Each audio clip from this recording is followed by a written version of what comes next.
Halo, apa kabar? Balik lagi bersama saya Albi Pratama.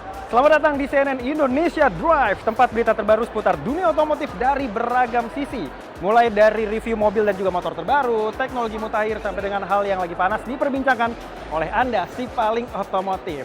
Kali ini kita lagi ada di pameran otomotif terbesar di Indonesia, apalagi kalau bukan Gias 2026, dan kita akan melihat ada apa aja di sini. So kalau gitu, start your engine and let's drive!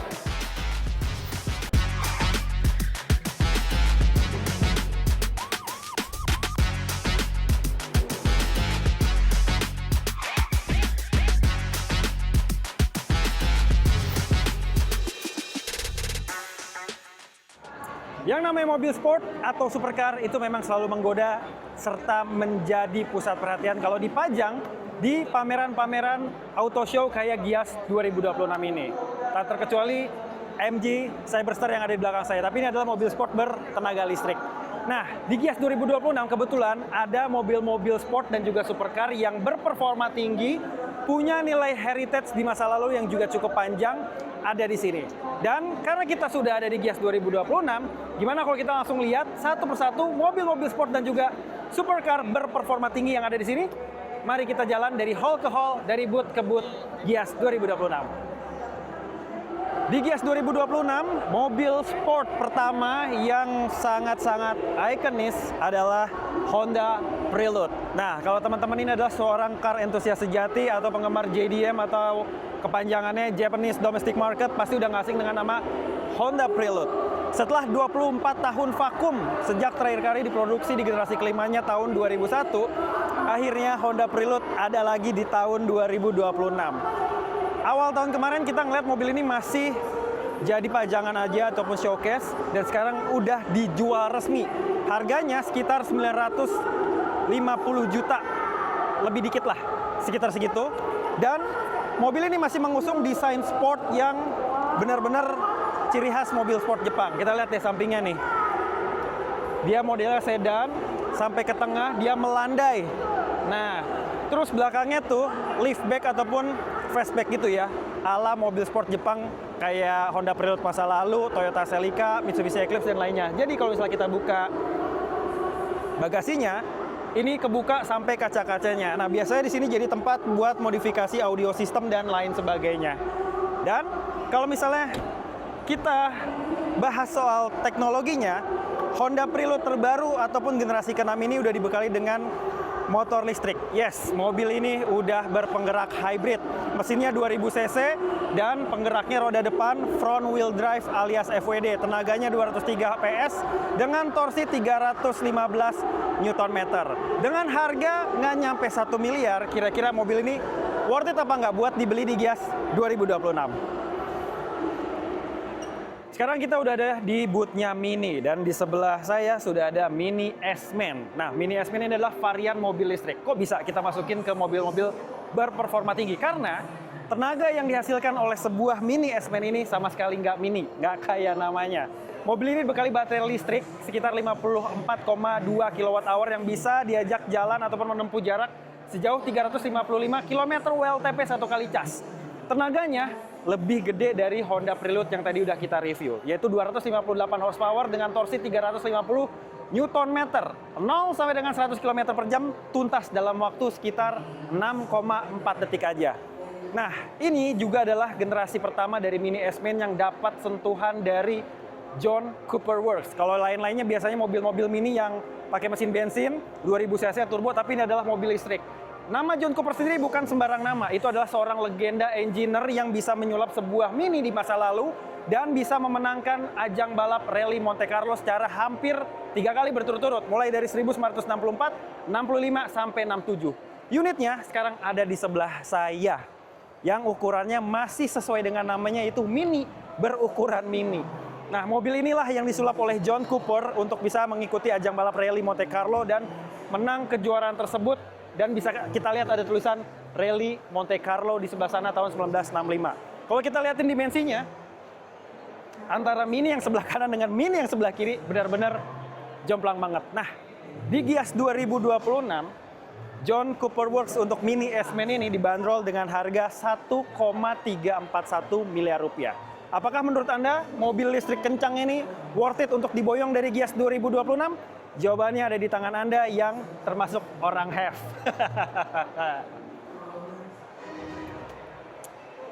The most powerful letter in the world, M. Dan di sebelah kiri saya sudah ada BMW M4 Competition. Sebenarnya orang Jerman sendiri bilangnya BMW. Karena kalau BMW itu pelafalan orang-orang Inggris. Karena ini mobil Jerman, kita nyebutnya BMW ya. Bayerische Motoren Works. Nah, ini adalah BMW M4 untuk generasi G82, varian keduanya atau facelift. Dan mobil ini bisa dilihat masih menganut kidney grill ala BMW, tapi ukurannya gede banget. Nah, mobil ini punya mesin 3000 cc twin power turbo inline 6 cylinder atau 6 silinder yang punya output 530 horsepower dengan torsi 650 Newton meter. Tenaganya gede banget, asli di mobil balap, sesuai sama namanya M4 Competition. Untuk dari 0 sampai dengan 100 km per jam tuntas dalam waktu sekitar 3,5 detik aja. Itu kalau lagi ngebut pasti di dalam ada jengat kena gravitasi. Nah, mobil ini punya konsep 2 pintu ataupun sedan coupe, bisa lihat di dalam sini. Dan banyak banget part-part karbon yang tersemat di dalam sedan sport ini nih. Mulai dari setirnya udah pakai karbon, ada emblem M, terus juga konsol tengahnya karbon, dashboardnya karbon, terus juga pedal shiftnya karbon. Bener-bener banyak karbon melapisi mobil ini sampai bagian atapnya juga karbon yang bikin mobil ini punya bobot yang super ringan. Nah, mobil ini kalau misalnya ditanya berapa harganya, di sini kita tunjukin. 36 juta rupiah aja. Eits, jangan salah. Tapi ini adalah harga cicilan termurah per bulan. Karena mobil ini untuk harga on the road-nya sudah termasuk dengan luxury tax ataupun pajak barang mewah itu mencapai sekitar 3 miliar rupiah. Nah, kalau Anda pengen ngebut pakai mobil kayak gini tapi pengen ngajak keluarga, ada di sebelahnya. Ini adalah BMW M3 Touring Competition. Menggendong mesin yang sama kayak M4 tadi, tapi punya pintu yang bisa diakses oleh para penumpang di bagian belakang sini. Nah, jadi kalau Anda lebih suka ngebut berduaan atau ngebut ngajak keluarga, harganya sama-sama sekitar 3 miliar rupiah sudah termasuk dengan pajak barang mewah. Oke, sekarang kita sudah ada di booth-nya Nissan. Nissan ini jadi salah satu brand otomotif asal Jepang yang di Gias 2026 ini seolah ingin mengembalikan marwah brand Jepang dengan menghadirkan mobil-mobil sport yang punya nilai heritage, karena ini adalah sebuah Nissan Fairlady Z yang sudah punya nama sangat panjang sejak pertama kali dibuat sekitar tahun 1960-an di Jepang sana dan sudah masuk ke generasi ketujuhnya, menggantikan peran Nissan 370Z. Nah, mobil ini dibekali mesin yang juga Jepang banget, yaitu 3000 cc turbo, twin turbo malah ya, dengan total silindernya 6 berkonfigurasi V alias V6. Nah, tenaganya itu sebesar 400 horsepower dengan torsi 475 Newton meter. Dari 0 sampai dengan 100 km per jam tuntas dalam waktu sekitar 4,5 detik aja. Nah, mobil ini punya 2 pilihan transmisi. Ada Matic 9 percepatan dan manual 6 percepatan yang seluruh tenaganya disalurkan ke 2 roda belakang alias rear wheel drive. Jadi mobilnya bisa dibilang sudah drifting oriented. Apalagi yang manual, mobilnya bisa diajak buat kepot-kepotan ataupun kompetisi drifting. Nah, mobil ini berangkat dari sejarah panjang. Nama Fairlady Z sendiri itu langsung ditemukan oleh sang presiden Nissan pada saat dia lagi pergi ke Amerika Serikat mendatangi sebuah Broadway di sana yang judulnya My Fair Lady, yang menceritakan seorang perempuan berkelas, menawan, anggun, yang namanya itu langsung disukai, terus juga dicitrakan ke sebuah mobil Fair Lady sendiri. Dan mobil ini bisa merepresentasikan hal tersebut. Mobil ini cantik, anggun, menawan, dan juga berkelas. Nah, di Gias 2026 ini, warna yang diberikan adalah Unryu Green. Unryu itu artinya adalah naga awan. Jadi mobil ini benar-benar mencitrakan sebuah pesan ataupun aura yang begitu kuat berangkat dari sejarah. Kita lihat sampingnya. Bagian buritannya, mobil ini mirip sama kebanyakan mobil-mobil sport Jepang, yaitu model liftback ataupun sportback yang kalau kita buka, dari logonya ini ada coakan. Nah, kita bisa langsung buka. Yang mana mobil ini benar-benar pure 2 penumpang. Di belakang sini bisa dijadiin sebagai tempat naruh barang ataupun kalau dimodifikasi untuk naruh audio sistemnya. Mobil ini di Gias 2026 belum ada harganya. Tapi estimasinya kalau sudah dirilis resmi, ini ada di angka 1,5 sampai dengan 1,7 miliar rupiah on the road Jakarta. Sudah termasuk dengan luxury tax ataupun pajak barang mewah. Di sini juga ada logo Z yang sangat-sangat legendaris dan juga fenomenal. Jadi kalau misal disuruh milih, apakah milih Honda Prelude atau Nissan Fairlady Z ini? Terserah Anda, karena mobilnya sama-sama punya nilai sejarah yang begitu tinggi. Dan sekarang kita sudah ada di booth terakhir dan kita akan mereview mobil terakhir di sini yang bisa dibilang menduduki puncak tertinggi rantai makanan mobil paling istimewa di Gias 2026. Ini adalah Mercedes AMG GT 63 atau 63 Pro 4MATIC Plus. Panjang banget namanya ya kan. Jadi mobil ini dibekali mesin yang sangat-sangat besar, 4000 cc biturbo alias turbo ganda dengan 8 silinder V atau V8. Tenaga ataupun power output dari Mercedes AMG GT 63 ini adalah sebesar 612 PS dengan torsi 850 Nm. Dari 0 sampai dengan 100 km per jam tuntas dalam waktu 3,2 detikan aja. Ini benar-benar mobil yang sangat-sangat kencang. Kita bisa lihat desainnya, ini bukan lagi sports car, melainkan sebuah supercar yang diboyong ke Gias 2026 ini. Nah, kalau kita ngomongin supercar, nggak afdol kalau kita nggak eksplorasi gimana desain bodinya. Bodinya benar-benar menganut desain aerodinamika yang bisa mereduksi hambatan udara dengan baik. Grillnya juga besar. Di sini banyak karbon-karbon juga di lip bumpernya. Masuk ke bagian samping, kita bisa lihat logo V8 Biturbo 4MATIC Plus yang sangat-sangat bergengsi ini.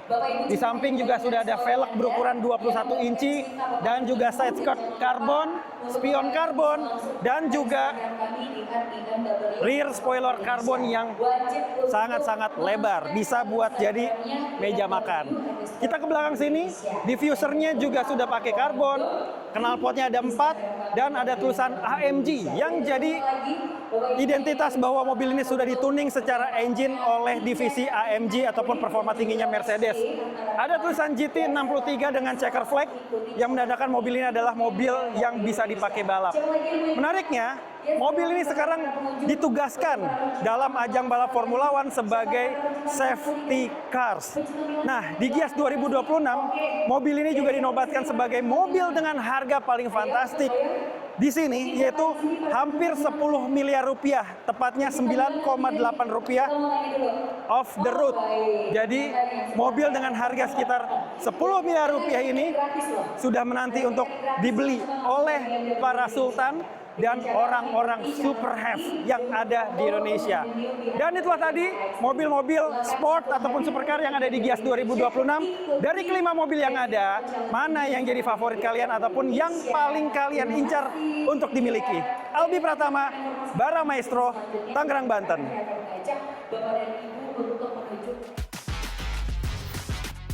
Pemerintah terus mendorong percepatan adopsi kendaraan ramah lingkungan melalui berbagai insentif bagi mobil listrik. Namun, di tengah pertumbuhan pasar kendaraan elektrifikasi, industri otomotif juga mulai mendorong pemerintah agar insentif juga diberikan bagi kendaraan berteknologi hybrid.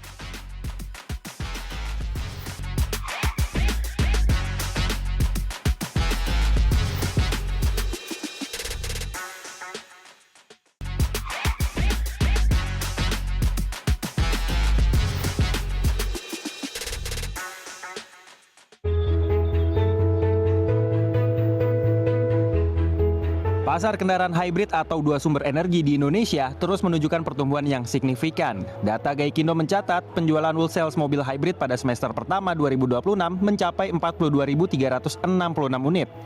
Angka ini meningkat hampir 47% dibandingkan periode yang sama pada tahun 2025 yang tercatat sebanyak 25.817 unit. Pertumbuhan ini menunjukkan kendaraan hybrid menjadi salah satu pilihan konsumen di tengah transisi menuju elektrifikasi.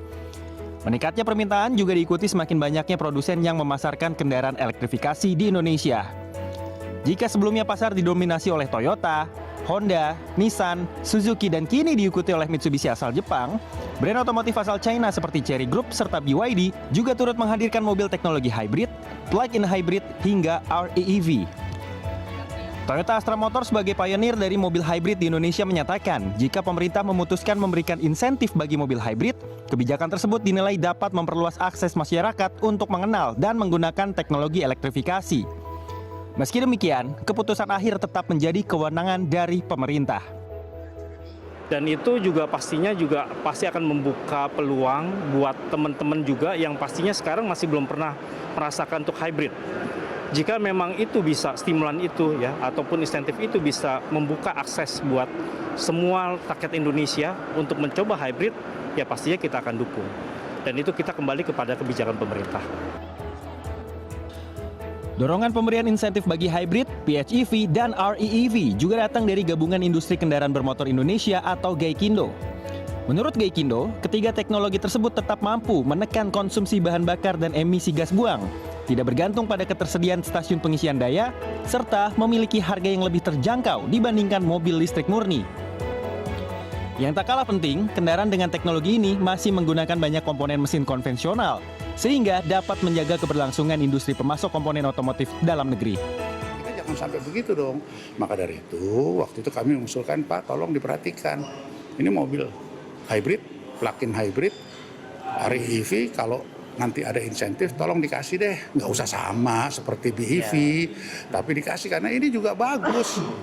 Dan membantu program pemerintah. Program pemerintah dengan Perpres 55 apa sih? Kan dua.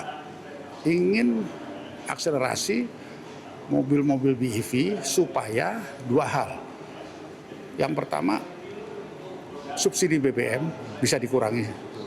Yang kedua, karena kita menandatangani Paris Agreement, polusi harus diturunkan. Namun, hingga saat ini, pemerintah belum memberikan sinyal akan memberikan insentif bagi hybrid, PHEV maupun REEV.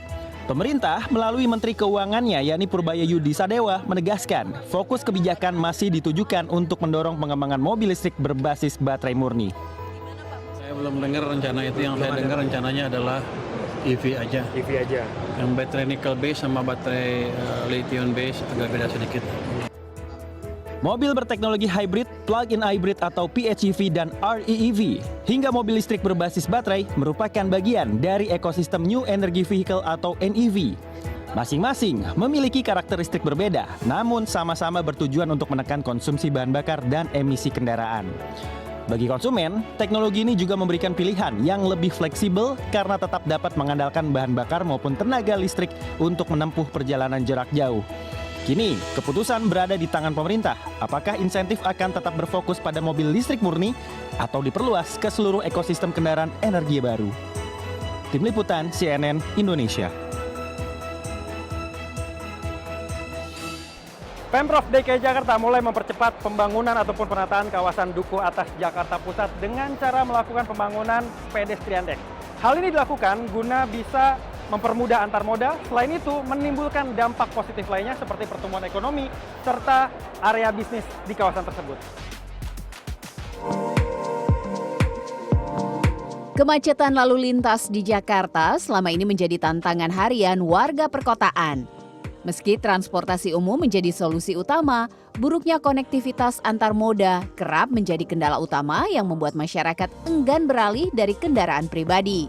Untuk menjawab tantangan tersebut, proyek infrastruktur jembatan pejalan kaki atau pedestrian deck Dukuh Atas hadir sebagai upaya nyata mendorong warga beralih menggunakan transportasi publik, terutama MRT. Dirancang sebagai jantung konektivitas yang baru di ibu kota, proyek pedestrian deck Dukuh Atas milik PT MRT nantinya akan menghubungkan 6 moda transportasi sekaligus dalam satu simpul. Dengan target tender yang berjalan dan konstruksi fisik yang dimulai pada November mendatang, proyek bernilai ratusan miliar ini diharapkan selesai pada tahun 2028. Fasilitas ini dirancang untuk menyambungkan 6 moda transportasi utama secara seamless atau tanpa hambatan bagi pengguna MRT Jakarta, KRL Komuter Line, LRT Jabodebek, LRT Jakarta, Transjakarta, hingga kereta bandara. Jadi di sini yang sudah bisa dirasakan mungkin dengan adanya lebih banyak konektivitas pejalan kaki, terus juga revitalisasi Jalan Sudirman sepanjang Sudirman Tamrin ini yang dari dulu di fase 1 sudah kita lakukan. Terus juga ke depan mungkin ada revitalisasi ruang publik seperti taman literasi gitu, juga ada taman bendera pusaka yang baru diresmikan. Kemudian ke depan akan kita fokuskan ke konektivitas yang akan tersambung gitu dengan MRT. Juga mungkin ke depan akan dilakukan pengembangan mixed use. Dengan investasi fisik mencapai 300 miliar rupiah yang bersumber dari kas internal perusahaan, kehadiran DEK ini diharapkan dapat memberikan beragam manfaat bagi para pengguna transportasi umum. Menurut saya pastinya memberikan manfaat ya Kak, soalnya kan itu kan pasti banyak masyarakat yang bakal terbantu nantinya. Terbantunya pasti kan karena akan lebih efisien aja Kak, dari segi waktu, dari segi tenaga kita juga, jadi kan lebih cepat gitu Kak. Menurut saya memberikan manfaat. Kenapa Kak? Karena kan kita butuh ya, maksudnya itu akan digunakan sehari-hari oleh masyarakat gitu. Kemudahannya tuh kayak kita nggak perlu keluar-keluar jauh lagi untuk mungkin ke kereta atau mungkin ke busway atau kemanapun, jadi kayak di dalam satu area gitu. Itu sangat memberikan manfaat yang sangat berguna bagi kita sebagai pengguna jalan kaki, yaitu kita bisa jadi transit jadi kemana-mana Kak. Proyek yang ditargetkan rampung pada akhir tahun 2028 ini memang diperuntukkan untuk memangkas waktu perjalanan pelaju secara signifikan. Kalau dari titik antar moda ini sebenarnya yang ada penghematan sekitar 2-3 menit. Tapi yang paling signifikan adalah dari sisi landmark mau ke Shangri-La. Sekarang ini yang paling kacau karena dia harus dari bawah naik ke atas ke selatan, baru ke sini lagi, baru bisa ke sini kan. Dan itu saya sekitar bisa menghemat sekitar 4-5 menit. Secara ekonomi, integrasi kawasan mixed use ini juga diproyeksikan menghidupkan sektor retail, perhotelan, dan area komersial di sekitar Dukuh Atas.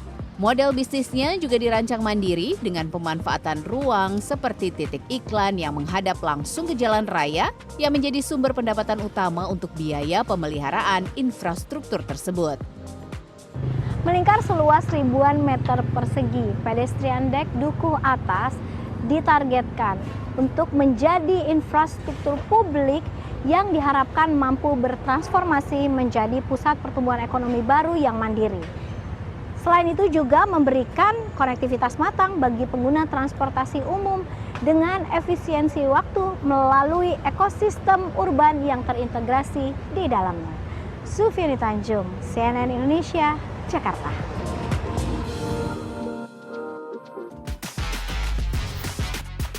Toyota mempertegas komitmennya di Afrika Selatan. Produsen otomotif asal Jepang itu memulai produksi perdana atau pilot production Hilux generasi terbaru setelah menggelontorkan investasi miliaran rupiah untuk memodernisasi fasilitas produksinya demi menghadapi gempuran produsen otomotif asal China.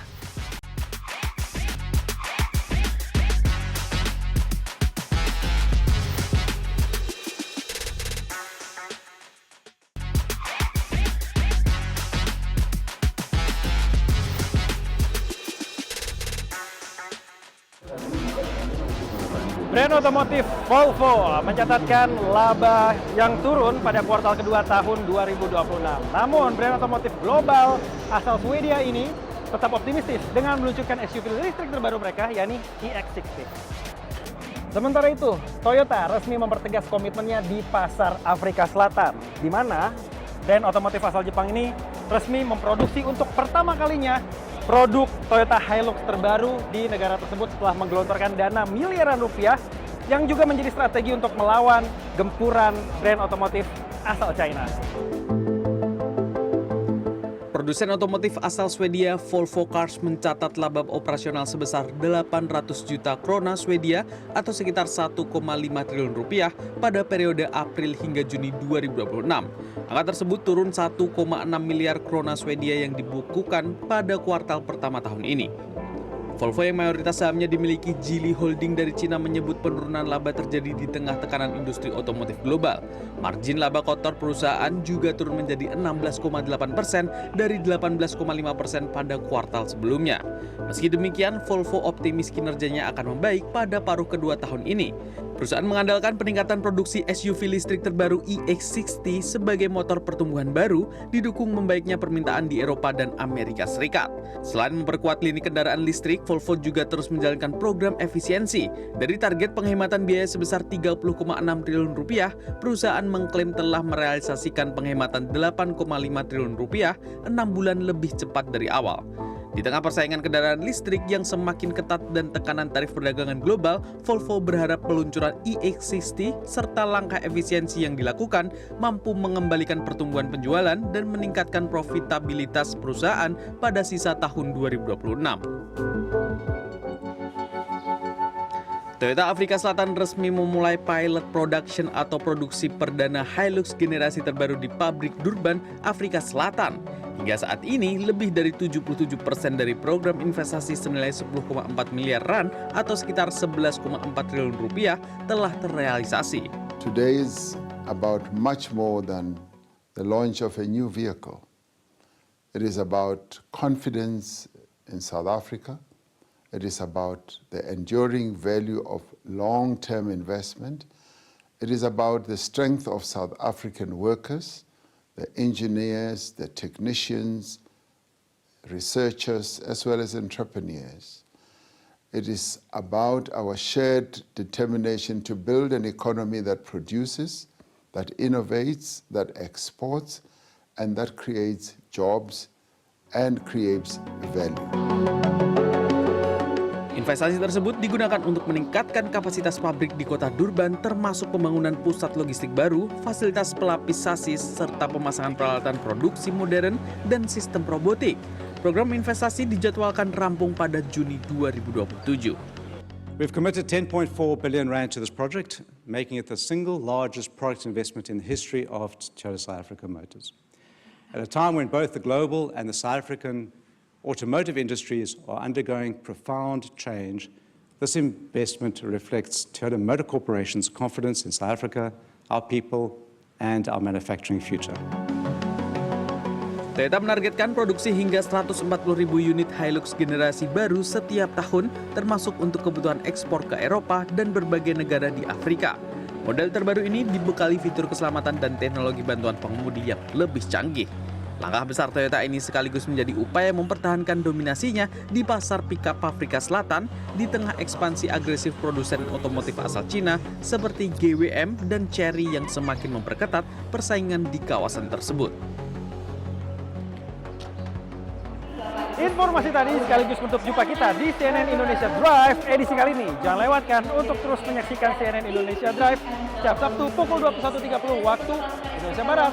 Lengkapi juga informasi menarik lainnya melalui kanal sosial media Instagram @CNN_IDAuto. Saya Albi Pratama, pamit undur diri. See you until the next ride.